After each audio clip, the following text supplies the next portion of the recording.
पति राजेश कुमार और रिकेश कुमार एवं रीना कुमारी की ओर से 51 रुपया दान देंगे सर्वेश्वर कल्याण कर और परिवार में सुख शांति करी जाए।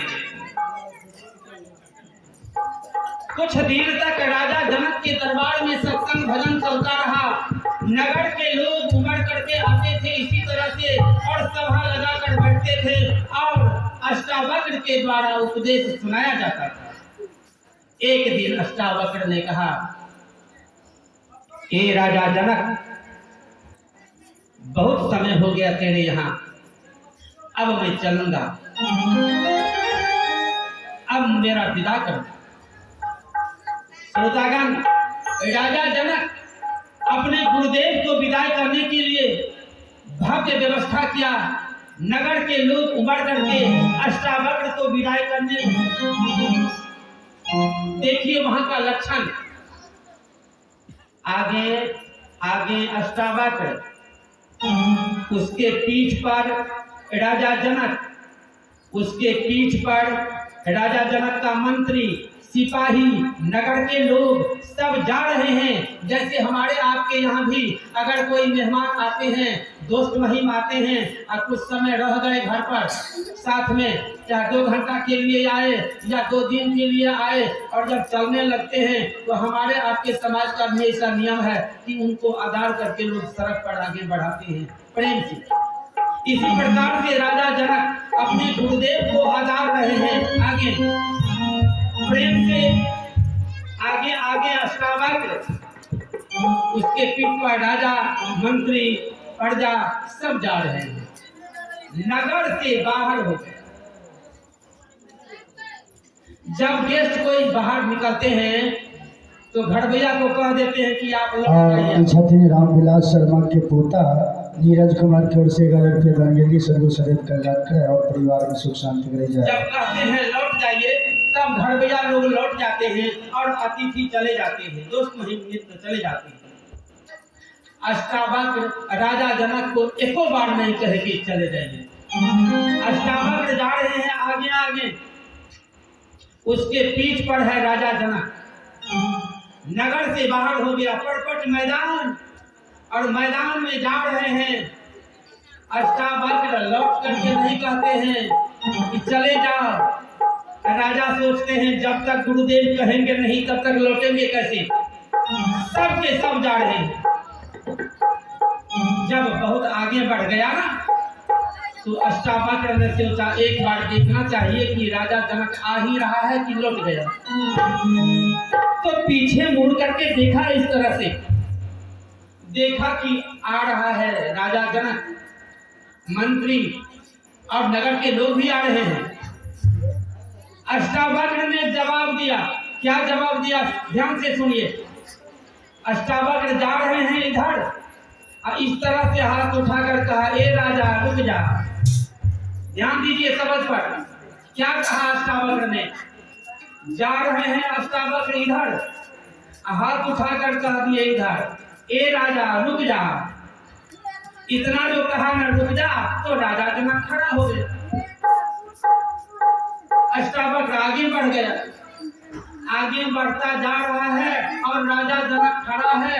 राजा जनक खड़ा है तो मंत्री खड़ा है, मंत्री खड़ा है तो सिपाही खड़ा है, सिपाही खड़ा है, सब प्रजा खड़ा है। जब अष्टावक्र चले गए, नजर से उधर हो गए, नहीं देखने लगे, तो मंत्री ने कहा, राजा साहब अब चलिए ना, अब राजपाट को भी देखना होगा ना, गुरुदेव तो चले गए। राजा जनक ने कहा, ये मंत्री सुनो, गुरुदेव गए तो हैं लेकिन हमको लौटने के लिए तो नहीं कहे हैं। कहे हैं रुक जा, तो हमने तो रुक गया, लेकिन हम चले जाएंगे अगर तो गुरु का वचन नहीं हुआ ना। कहा गया है, गुरु मुख पानी उपजे, गुरु मुख पानी उपजे,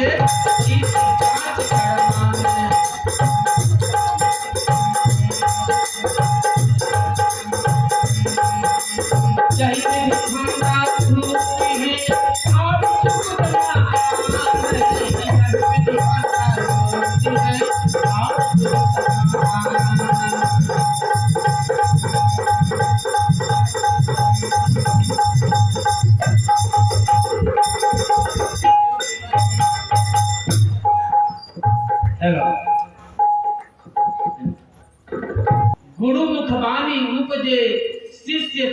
करमान यही विधि फंदा छूटिए और जुगतना आन। राजा जनक कहते हैं कि गुरुदेव के मुंह से आवाज निकला है रुक जा, तो मैं लौट जाऊंगा कैसे?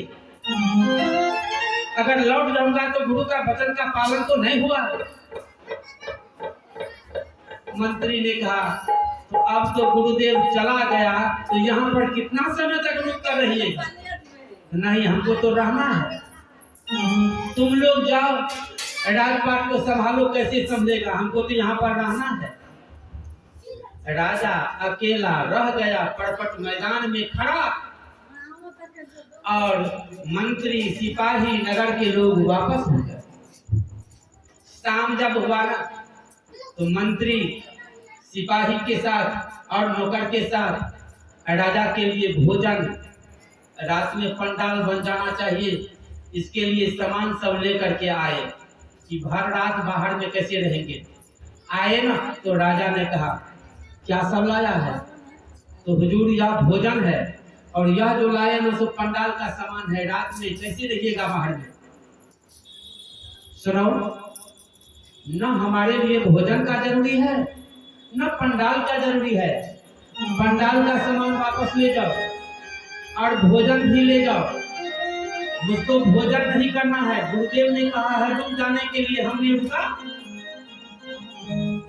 सब सामान को लौटा दिए। ध्यान दीजिए,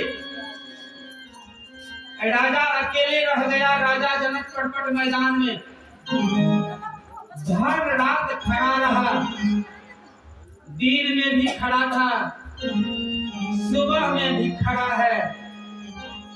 धूप है तो देहे पर, ओस है तो देहे पर। राजा लौट करके नहीं जा रहा है, टकाटक देख रहा है गुरुदेव कि गुरुदेव युद्ध में गए हैं।